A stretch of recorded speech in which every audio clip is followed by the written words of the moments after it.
Resistance टूटा, candle rocket बनी, volume भी चमका, आपने एंट्री ली और अगली ही कैंडल प्राइस को वापस उसी रेंज में पटक गई।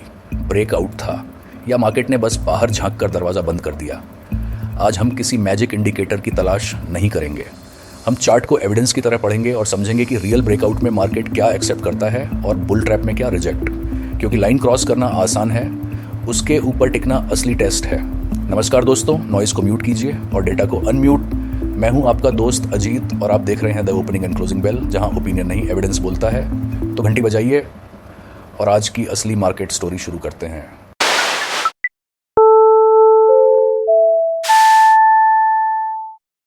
एक क्विक नोट, ये एजुकेशन और इन्फॉर्मेशन है, इन्वेस्टमेंट एडवाइस या ट्रेड कॉल नहीं। कोई चेकलिस्ट नुकसान को इम्पॉसिबल नहीं बनाती। हमारा सवाल सिर्फ इतना है, क्या ब्रेकआउट के पीछे एविडेंस चेन है? हम 7 चीज़ें देखेंगे: लेवल की क्वालिटी, कैंडल का क्लोज, प्राइस का acceptance, relative volume, follow through या रीटेस्ट, लिक्विडिटी और पहले से तय इनवैलिडेशन। नाम भारी लग रहे हैं? चिंता मत कीजिए। 8 मिनट बाद यही फ्रेमवर्क इतना सिंपल लगेगा कि अगली ड्रामेटिक कैंडल आपको कम से कम इमोशनल एंट्री नहीं करा पाएगी। सबसे पहली गलती, रेजिस्टेंस को लेजर थिन लाइन समझना। चार्ट पर लाइन हम कन्वीनियंस के लिए खींचते हैं, मार्केट ऑर्डर्स रूलर लेकर नहीं आते। पुराने हाइज के आसपास sellers, trapped holders, profit Booker's और फ्रेश बायर्स अलग अलग प्राइसेस पर एक्टिव हो सकते हैं। इसलिए लेवल अक्सर एक जोन होता है। प्राइस उस जोन में घुसी, यह इन्फॉर्मेशन है। प्राइस जोन के बाहर क्लोज हुई, यह स्ट्रॉन्गर इन्फॉर्मेशन है। और प्राइस वहाँ कुछ समय टिक गई। अब मार्केट एक्सेप्टेंस की कहानी शुरू होती है। सिर्फ विक बाहर निकली और वापस आ गई, दरवाज़ा खुला था, शिफ्टिंग नहीं हुई। अब लेवल की क्वालिटी चेक कीजिए। क्या यह रैंडम इंट्राडे बम्प है या ऐसा एरिया जिसे प्राइस ने पहले कई बार रिस्पेक्ट किया? क्या हायर टाइम फ्रेम पर भी ये विजिबल है? क्या उसके पास previous swing high, consolidation edge या रिपीटेड सप्लाई का कॉन्टेक्स्ट है? जितना ऑब्वियस लेवल उतनी ज़्यादा निगाहें, लेकिन साथ में उतने ज़्यादा पेंडिंग ऑर्डर्स भी। इसका मतलब गारंटीड मूव नहीं, मतलब बस इतना कि उस लेवल के पार होने पर इन्फॉर्मेशन मीनिंगफुल है। वीक लेवल का ड्रामेटिक ब्रेक भी वीक एविडेंस हो सकता है। स्ट्रॉन्ग वॉल टूटे तभी आवाज़ का मतलब है। दूसरा टेस्ट, कैंडल ने फिनिश कहाँ किया? हाई के ऊपर टाइनी विक बनाकर रेंज के अंदर क्लोज होना और बॉडी के साथ जोन के बाहर क्लोज होना, दोनों विजुअली सिमिलर लग सकते हैं, मीनिंग अलग है। क्लोज हमें बताता है कि उस टाइम फ्रेम की ऑक्शन आखिर कहाँ सेटल हुई। लेकिन सावधान, एक स्ट्रॉन्ग क्लोज भी फाइनल सर्टिफिकेट नहीं, वो बस एविडेंस चेन की पहली सॉलिड कड़ी है। अगर अगली कैंडल तुरंत पूरी बॉडी इरेज कर दे तो मार्केट ने आपकी ब्रेकआउट स्टोरी पढ़ी और शायद पोलाइटली रिजेक्ट कर दी। चार्ट में ईगो नहीं होता, ट्रेडर में होता है। अब इस वीडियो का सबसे इंपॉर्टेंट कॉन्सेप्ट, एक्सेप्टेंस। इसे ऐसे समझिए, रेजिस्टेंस के बाहर एक वेटिंग रूम है। प्राइस बाहर आई, क्या बायर्स ने वहाँ ट्रांजैक्शन जारी रखी? क्या पुलबैक पर पुराना रेजिस्टेंस तुरंत हैवी सप्लाई बना या नया सपोर्ट बिहेव करने लगा? क्या क्लोजिंग प्राइसेस लगातार बाहर रहीं? एक्सेप्टेंस का मतलब प्राइस का एक स्क्रीनशॉट नहीं, टाइम के साथ उसका बिहेवियर है। रिसर्च भी ट्रू और फॉल्स ब्रेकआउट को सिंगल सिग्नल नहीं, मल्टी स्टेज क्लासिफिकेशन प्रॉब्लम की तरह देखती है। यानी एक कैंडल हीरो एंट्री दे सकती है, कहानी उसे अगले सीन्स में प्रूव करनी पड़ती है। तीसरा टेस्ट, वॉल्यूम। लेकिन यहाँ सबसे पॉपुलर शॉर्टकट टूटता है। High volume equals real breakout नहीं, रॉ वॉल्यूम अकेला कंटेक्स्ट नहीं देता। कंपेयर कीजिए, क्या यह अपने रिसेंट एवरेज से जेन्युइनली हाई है? क्या स्पाइक किसी result, index rebalance, block deal या न्यूज़ इवेंट के कारण है?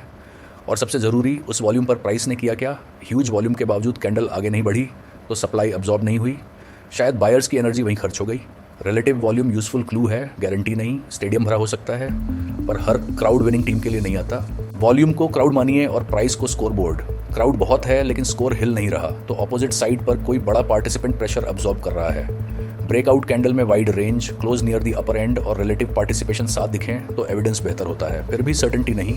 कभी न्यूज़ कैंडल इतनी तेज होती है कि स्प्रेड, स्लिपेज और इमोशनल चेसिंग पूरा सेटअप बिगाड़ देते हैं। इसलिए वॉल्यूम देखकर सिर्फ एक्साइटेड मत होइए, पूछिए इतनी पार्टिसिपेशन के बदले मार्केट ने कितनी प्रोग्रेस खरीदी। यही प्राइस वॉल्यूम एफिशिएंसी है और यही फ्लैशी हिस्टोग्राम से ज़्यादा यूजफुल सवाल है। चौथा टेस्ट, फॉलो थ्रू, यानी इनिशियल ब्रेक के बाद डायरेक्शन का जारी रहना।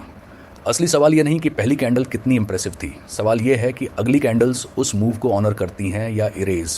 प्राइस ब्रेकआउट जोन के ऊपर बेसिस बनाए, क्लोजेस होल्ड करे और सेलिंग आने पर पूरी तरह रेंज में कोलैप्स न हो तो एक्सेप्टेंस मजबूत दिख सकती है। कुछ रिसर्च फ्रेमवर्क्स कन्फर्मेशन डे का इस्तेमाल इसी परसिस्टेंस को टेस्ट करने के लिए करते हैं, लेकिन मार्केट अटेंडेंस रजिस्टर नहीं है। हर valid breakout next day uniform पहनकर नहीं आता।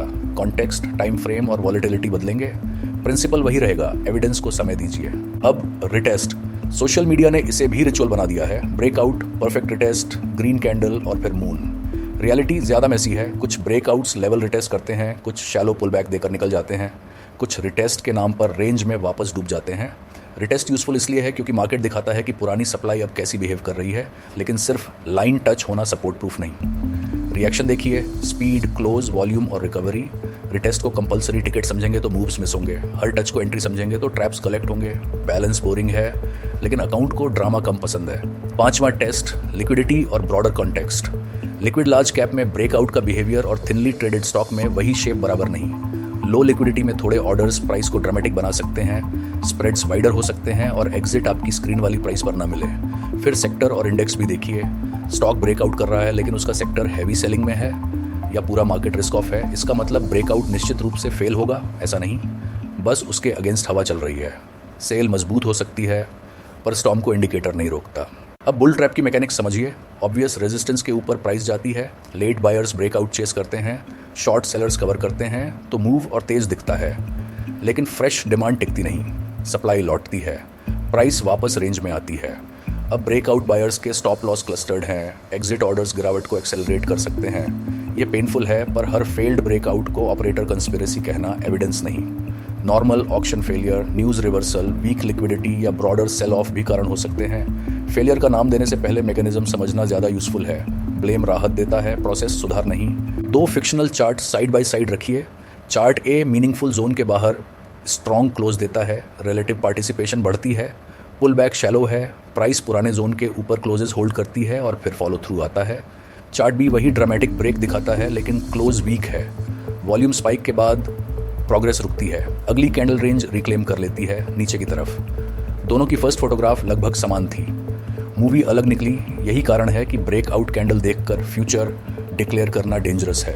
स्क्रीनशॉट एक्साइटमेंट देता है, सीक्वेंस एविडेंस देता है। छठा और शायद सबसे प्रैक्टिकल टेस्ट, इनवैलिडेशन। इसका प्लेन मीनिंग, कौन सी कंडीशन आपकी ब्रेकआउट हाइपोथेसिस को गलत मानेगी। जोन के अंदर क्लोज, स्पेसिफिक स्विंग के नीचे ब्रेक, फॉलो थ्रू का ना आना। यह डिसीजन एंट्री से पहले होना चाहिए, लॉस के बाद नहीं, क्योंकि पोजीशन खुलते ही ब्रेन लॉयर बन जाता है। हर रेड कैंडल के लिए नया एक्सक्यूज तैयार। इनवैलिडेशन प्रेडिक्शन नहीं, डैमेज कंट्रोल कॉन्ट्रैक्ट है। सेटअप सही दिखकर भी फेल हो सकता है। रिस्क पहले डिफाइन होगा, तभी फेलियर सिर्फ इन्फॉर्मेशन रहेगा, वरना एक ऑर्डिनरी फेल्ड सेटअप पोर्टफोलियो में इमोशनल हॉस्टेज क्राइसिस बन जाता है। तो फ्रेमवर्क सेव कर लीजिए। 1 लेवल मीनिंगफुल है, 2 कैंडल कहाँ क्लोज हुई और प्राइस वहाँ एक्सेप्ट हुई, 3 वॉल्यूम रिसेंट कॉन्टेक्स्ट के मुकाबले कैसा था और उस एफर्ट से प्रोग्रेस कितनी मिली, 4 फॉलो थ्रू या रिटेस्ट पर बिहेवियर कैसा रहा, 5 लिक्विडिटी, सेक्टर, मार्केट कॉन्टेक्स्ट और इनवैलिडेशन क्या कहते हैं, ध्यान दीजिए। 5 ग्रीन लाइट्स भी गारंटी नहीं, ये प्रेडिक्शन मशीन नहीं, बैड डिसीजंस फिल्टर करने का तरीका है। इसका काम हर मूव पकड़ना नहीं, इसका काम है एक्साइटमेंट कैंडल और एविडेंस चेन के बीच फ़र्क साफ करना। कभी बेस्ट डिसीजन ट्रेड लेना नहीं, चेज न करना होता है। और 3 कॉन्फिडेंस ट्रैप्स से बचिए। पहला, हर इंडिकेटर जोड़ते जाना जब तक चार्ट आपकी इच्छा से अग्री न कर दे। दूसरा, एंट्री चेस करके स्टॉप बहुत दूर रखना ताकि आइडिया गलत साबित ही ना हो। तीसरा, फेल्ड ब्रेकआउट को तुरंत मैनिपुलेशन बोल देना, बिना लिक्विडिटी, न्यूज़ या मार्केट कॉन्टेक्स्ट चेक किए। ज़्यादा इंडिकेटर्स ज़्यादा ट्रूथ नहीं देते। कई बार वही प्राइस डेटा अलग कॉस्ट्यूम में रिपीट होता है। कॉन्फर्मेशन यूजफुल है, डेकोरेशन नहीं। अगर चार्ट समझने के लिए स्क्रीन पर रंगों की होली चाहिए तो शायद सिग्नल से ज़्यादा नॉइज जनरेट हो रहा है। तो ब्रेकआउट असली है या बुल ट्रैप? ऑनेस्ट आंसर, उस फर्स्ट कैंडल पर आपको पूरी तरह पता नहीं हो सकता। आप प्रोबेबिलिटी इंप्रूव कर सकते हैं, सर्टेनिटी खरीद नहीं सकते। Meaningful level, strong close, acceptance, relative participation, follow through, liquidity और इनवैलिडेशन, ये क्लूज मिलकर बेहतर प्रोसेस बनाते हैं। लेकिन मार्केट फिर भी सरप्राइज दे सकता है, इसलिए रियल स्किल भविष्य बताना नहीं, एविडेंस बदलते ही अपना व्यू बदल पाना है। Trade the evidence chain, not the excitement candle. और अगर प्राइस रेंज में वापस आ जाए तो मार्केट से बहस मत कीजिए। चार्ट को आपकी कन्विक्शन का स्क्रीनशॉट नहीं चाहिए। यह वीडियो केवल एजुकेशन और इन्फॉर्मेशन के लिए है, इन्वेस्टमेंट एडवाइस, रिकमेंडेशन या गारंटीड सेटअप नहीं। तो दोस्तों, आज की घंटी यहीं थमती है, लेकिन याद रखिए, मार्केट बंद हो सकता है, कहानी नहीं। अगर आज के वॉक थ्रू ने नॉइज़ कम और क्लैरिटी थोड़ी ज़्यादा की हो तो वीडियो को लाइक कीजिए, चैनल को सब्सक्राइब कीजिए और कमेंट में बताइए कि ब्रेकआउट इवेलुएट करते समय आप कौन सा क्लू सबसे ज़्यादा मिस करते थे। मैं हूँ आपका दोस्त अजीत। अगली घंटी तक क्यूरियस रहिए, डिसिप्लिन्ड रहिए और हेडलाइंस नहीं, एविडेंस फॉलो कीजिए। मिलते हैं अगली मार्केट स्टोरी में।